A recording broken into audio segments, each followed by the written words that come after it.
Roux's first session, for S.M.A.R.T session, and we are tackling some of that separation anxiety that you're seeing. So like we mentioned, we're going to continue working on the crate, make it kind of a safe space. The first thing you'll notice is that in this session is we are not giving her any exciting attention outside of this pen. Actually, we have hardly given her any attention in terms of consoling or babying her. She is quite literally only being reinforced with marking the good moments where she's going into the crate, clicking and rewarding her with peanut butter. So you'll notice that we're putting a spoon of peanut butter into this crate. The main thing we need to start seeing from Roux is she needs to learn how to be ignored. Not really ignored, but not really seeking so much attention.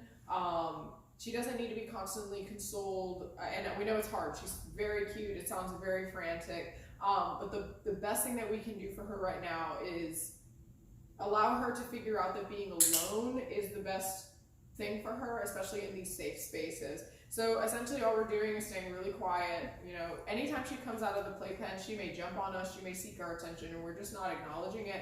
She will, however, get reinforced, really good high value treats, which is peanut butter right now. And just really continue rewarding her for staying in this space.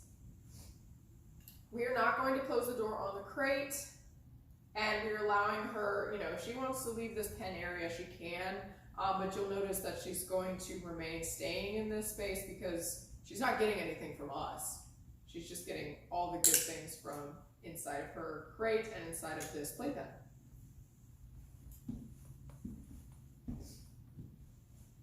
Again, she just entered her space all by herself again. She does have a Kong, has a little bit of peanut butter in her, so that is helping along with keeping her occupied and teaching her that space is good. Now, I am sure that when you've had the crate in here, maybe you had it along the wall, if she hasn't already, she may figure out that she can jump out. So we recommend if you put the crate in here, put it in the very middle so she can't use it to jump out. But we are going to leave it in here after we leave today to see if it is a place that she will draw comfort from, because that's what we're trying to condition her to do. Her whining is very, very frantic, which definitely lets us know that it's not so much typical puppy anxiety as it is a little bit more of showing separation anxiety. So that means that she definitely needs to be spending a significant amount of time in this space, even when you don't need her to be in it. The more that you're here, the more that she's in it, the more she'll get acclimated to it. But more often, what you guys really need to do is spend a lot of time not paying attention to her, really letting her figure out what she's supposed to be doing in these spaces. So being less involved, but with high value treats. A few things that I was dabbling with was playing with triggers. So whenever a dog is experiencing separation anxiety, there are a few things that will set them off or that cue them to start getting anxious. This is often when we start pacing, if we put on our shoes, we jingle the keys, if you pick up your purse or backpack before you leave. And one of the most triggering things when you're dealing with separation anxiety is the door. We understand that you put the pen here so that you can't move it. But we will say that the proximity to the front door can be really tricky because she quite literally sees you leaving. That being said, for the time being, just leave it here. We don't really see a better alternative. However, if you find that you're working and you just feel like you're really not getting anywhere, or that you feel like the anxiety is getting worse, then we definitely need to talk about moving this space to somewhere that she can't move it and that is out of the line of sight from the front door. And to dissect the triggers even further, if I were to go to the front door and just touch the knob or to jiggle the handle, it's the sound of you leaving which is also triggering. You'll find that she was spending time or will be spending time in her crate space, but the moment I go touch the door handle, she may choose to walk out because she finds that really nerve-wracking. So we're just teaching her that these things don't necessarily mean that anyone's leaving, but in fact these noises can be reinforcing if you just stay in your safe space. some things that can help you. I'm gonna get in the camera actually. Yeah. Some things that can help you when you do leave, when you have to leave.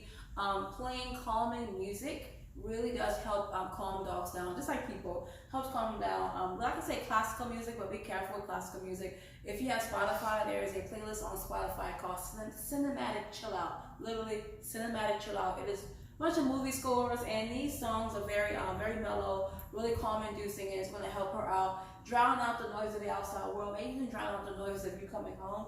Sometimes a lot of separation anxiety is worse when you're about to leave and when you come back. If we can get her to be calm during these moments, then when you are gone, perhaps her behavior would change. So calming music, playing that while she's gone, and also having everything set up, leaving her with something that she likes. So we noticed that when we came in, there was nothing in her calm. Let's always have something in her calm when you are leaving. We're using peanut butter you have. She loves this peanut butter. Maybe stuff with peanut butter smeared around it, and that way she always has something that's high value during these very triggering moments. We have to always make it a habit to do so. So like we said, in your consultation, make sure that we pre-prep her calms. Have several ready, maybe have 2 or 3 ready throughout the week, and that way you always have something when you are leaving. And in terms of practice just like this. Practice has shown, like Gio said, the more time she spends in here, the less triggering it is. We can't avoid it because we want to avoid things like this because it's hard, but at the same time, notice that we are just walking around talking and she's in here. Even though it's not closed, she's in here. She's choosing to go in here because we're not giving her any kind of attention outside of it. It is hard, however, practicing this way is going to make her become more comfortable being on her own, even when we are at home, which is a part of your battle as well. Right now is a really good example of what we meant. When she exits the space, she's not getting any attention from us. Sure, she's jumping up on the couch. She's doing some attention-seeking behavior where she's trying to get in our level and catch our eye. But we're not even so much as looking at her in the face.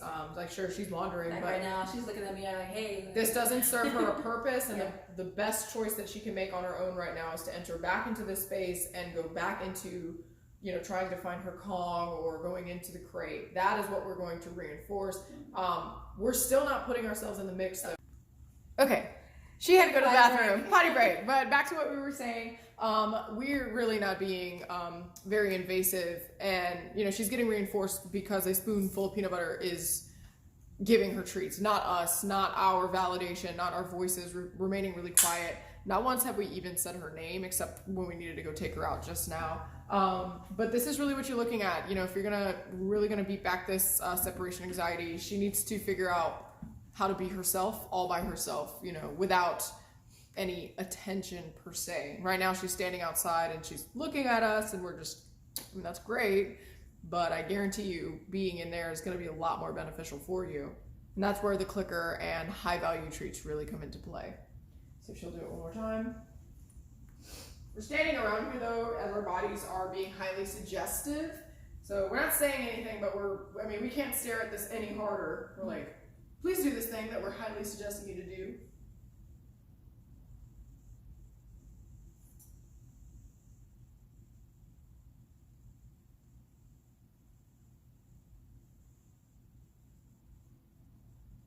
We are looking to mark the complete behavior where she goes all the way in. She is much calmer now, though, than she was when we started. Yeah, early when we started, even with the pen open, she was whining kind of under her breath as she panted. She didn't really sniff anything. She didn't go to her activity mat like she's doing right now. So yeah. Just waiting on her to make the right choice.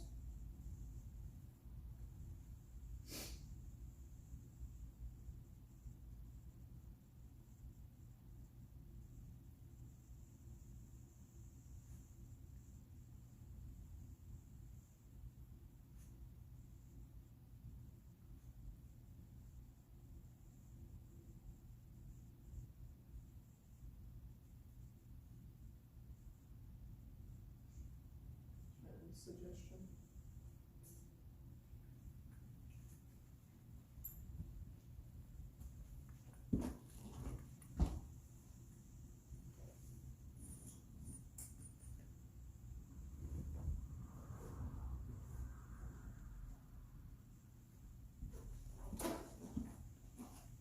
I'm just struggling a little bit. this, just a little suggestion, drop something real tasty in there so you can get back into the swing of what we're doing. Looking for those back legs to go all the way in.